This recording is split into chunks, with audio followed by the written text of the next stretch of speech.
Hai, Hai. episode kali ini kita mau bahas soal hal-hal yang melayani pertumbuhan diri. Bukankah kita selama ini dilayani ya untuk pertumbuhan diri? Ya kan? Iya, betul. Di masa-masa sulit itu juga buat pertumbuhan diri. Ya Iya, kan? itu fasilitas kan? Fasilitas ya. Jadi, Lalu kalau misalnya orang bilang misalnya saya mau pengembangan diri gitu. oke. Terus dikasih kesulitan. Harusnya dia merasa bersyukur ya karena lagi dikasih fasilitas ya. Iya, Menurutmu gimana? Jadi apa yang membuat orang itu bertumbuh? Perjalanan hidupnya sebetulnya. iya sebetulnya kita hidup itu untuk bertumbuh. Nah, Bener kan? ah, Salah satu alasan kenapa sih kita dilahirkan gitu. kenapa? Buat apa? Itu kan nggak cuma sekedar untuk kita lahir, Ah, sekolah, hmm, kerja, kawin nikah, ya hmm, kan, punya anak. terus mati. Kayaknya nggak cuma untuk itu doang. Oke. Nah, kalau ditanya sebetulnya untuk apa sih kita ada gitu ya? Hmm, Sebetulnya salah satu esensi kita hidup adalah untuk belajar gitu kan, untuk untuk bertumbuh. bertumbuh, untuk berkembang. Hmm, Jadi sebetulnya kalau kita lihat, kita rangkum seluruh kejadian, peristiwa, semua yang kita alami itu semua adalah bagian dari pertumbuhan kita gitu. Kalau hmm, kita bisa melihat dari sudut pandang itu ya. hmm. Nah, Tuh.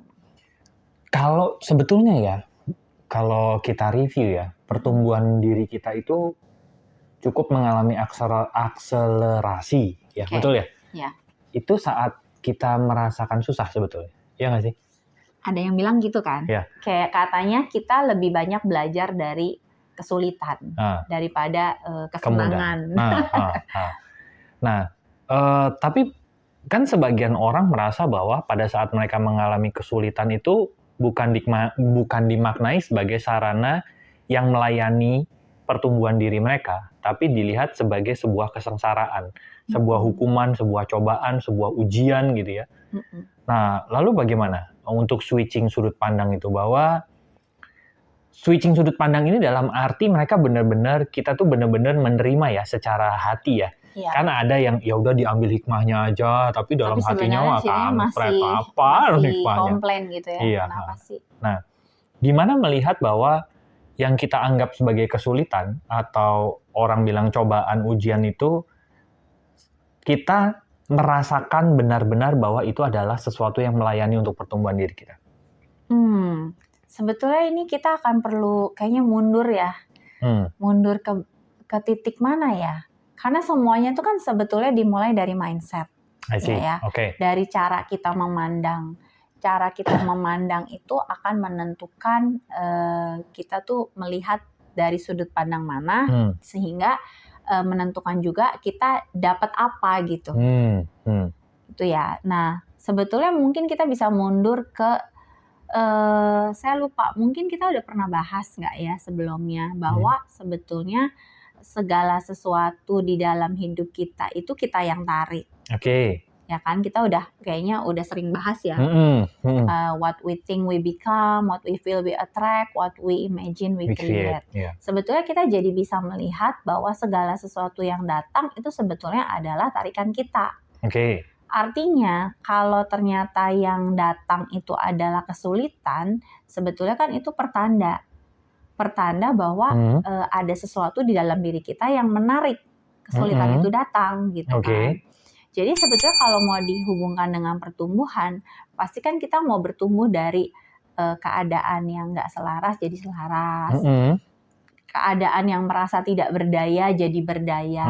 Nah, jadi sebetulnya kita bisa melihat bahwa kesulitan atau apapun ya dalam hidup itu merupakan tarikan dari sisi-sisi diri kita yang sedang bertumbuh gitu. Oke.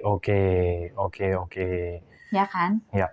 Oke, nah terus kalau misalnya itu adalah tarikan dari diri kita yang ingin bertumbuh, lalu bagaimana akhirnya kita bisa menjalaninya tuh secara lebih ikhlas gitu?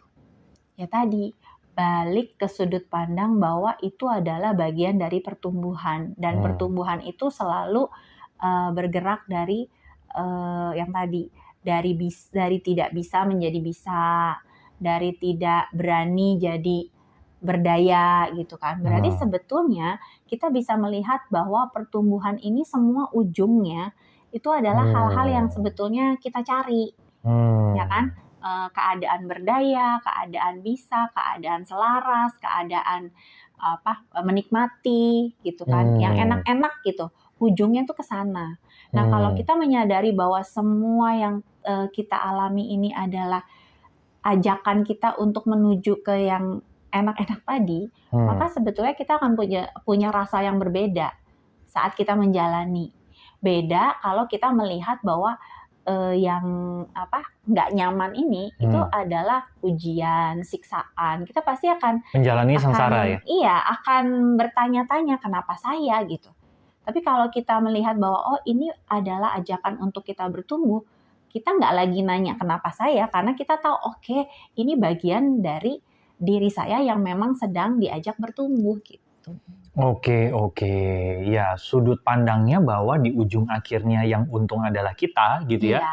Yang paling menguntungkan ya. Ujungnya itu buat kita. Jadi sebetulnya kalau yang di awal tadi dibilang semesta melayani kita, itu sangat dan selalu seperti Tepat itu adanya. Sebetulnya. Iya, Oke. semesta itu selalu melayani kita, cuma dengan cara-cara yang mungkin kita seringkali nggak paham, karena kita cenderung melihatnya hanya dari satu sisi. Makanya tadi ya, ini semua berawal dari sudut pandang yang berbeda. Gitu. Ada sebuah film ya, yang kayaknya yang meranin si Denzel Washington ya, yang katanya kalau kamu minta kesabaran, kamu akan diberikan hal-hal yang orang-orang atau peristiwa yang membuatmu Morgan Freeman. Morgan Freeman ya. Ya, apa? Kayaknya ada ya quote-quote itu ya. Kalau kamu minta kesabaran, sebetulnya kita tuh nggak dikasih langsung hati yang penuh sabar ya. Gitu ya. Tapi peristiwa atau orang yang membuat kita berlatih untuk menjadi sabar itu gitu ya. Terus ada lagi kalau kita minta apa gitu ya, nggak langsung ujuk-ujuk dikasih itunya, tapi kita dikasih peristiwa atau orang-orang yang akhirnya menuntun kita menuju ke sana. Ya, gitu ya. Dan sebetulnya itu yang mendewasakan kita dan memberdayakan kita. Ini sebetulnya analoginya mirip dengan kalau kita lapar antara dikasih ikan sama diajarin mancing gitu kan. Kalau kita cuma dikasih ikan, misalnya semesta cuma ngasih kita pengen bahagia nih, dikasih bahagia. Itu kan berarti bahagia kita itu pemberian. Kalau pemberian itu kita nggak bisa kontrol, aduh kapan saya diberi lagi gitu. Yang ada kita hanya menjadi korban lagi gitu kan. Tapi sebetulnya kalau kita diajari memancingnya, diajari mengelolanya, diajari kesadarannya, pengetahuannya, kita udah bisa, ya udah. Kita bisa menciptakan itu sendiri ya. Skill itu akan melekat, kesadaran itu akan melekat, pengetahuan itu akan jadi bagian dari diri kita. Sehingga ketika kita menjalani kehidupan, akhirnya yang tadi kita punya cara memandang yang berbeda, kita jadi punya respon yang berbeda, dan akhirnya kita sendiri yang tahu gitu bagaimana kita punya daya untuk menjalani hidup yang ternyata selaras gitu. Oke, nah terus apa peran menurutmu ya? Apa peran human design atau individuation and healing journey dalam hal ini bantuan Jinki dalam kita bisa melihat bahwa segala sesuatu yang datang itu adalah pelayan untuk kita bertumbuh. Iya, jadi seperti yang tadi, bahwa sebetulnya kita semua itu membawa sudut pandang tertentu. Dan sudut pandang kita yang kita miliki itu sangat dekat kaitannya dengan energi-energi apa yang kita miliki. Kalau dihubungkan dengan human design sama Jinki ya. Di human design sama Jinki itu kan ada ya gate-gate atau Jinki yang sebetulnya di frekuensi shadow-nya, di frekuensi gift-nya, mereka itu punya sudut pandang tertentu, ketakutan tertentu, kekhawatiran tertentu. Nah, sehingga sebetulnya yang membentuk pola diri kita itu adalah energi-energi yang kita miliki itu. Kalau di human design dan Jinki ya itunya ya, gate-gate dan Jinki itu. Jadi sebetulnya dengan mengetahui apa saja yang menyusun rancangan kita sekaligus jadi bisa mengetahui, oh ternyata yang menggerakkan saya selama ini adalah pola pikir ini. Oh ternyata yang menggerakkan ketakutan saya itu karena saya punya kesadaran saya masih bekerja di frekuensi ini. Jadi energi-energi itu semuanya membentuk satu pola-pola tertentu gitu. Nah, pola diri antara satu orang dengan orang yang lain kan pasti berbeda. Sudut pandangnya juga berbeda. Kayak contoh, ada 2 orang mengalami satu peristiwa yang sama. Tapi bisa jadi antara orang yang satu dengan orang yang lainnya itu bisa punya sudut pandang yang berbeda. Yeah. Misalnya dua-duanya sama-sama takut pun bisa jadi ketakutannya berbeda gitu. Nah, dengan kita bisa mengenali ketakutan apa gitu ya yang ada di dalam diri kita jadi tahu ini arahnya kemana. Nah, jadi sebetulnya kalau dihubungkan dengan pertumbuhan tadi, kita itu dengan Human Design dan Gene Key itu adalah alat bantu yang ngasih tahu kita sebetulnya kita perlu apa. Apa yang perlu kita kelola, apa yang perlu kita kenali dalam diri kita, dan juga kita dikasih tahu tadi cara mancingnya gitu. Karena kalau punya ketakutan ini ternyata selesainya itu bukan dengan sekedar kita positive thinking atau memberanikan diri. Tapi justru kita dikasih tahu, oh ketakutan ini alurnya itu dari sini, pola pikirnya ini. Nah, kita dikasih pengetahuan, petunjuk bahwa oh pola pikir ini sebetulnya tidak selaras.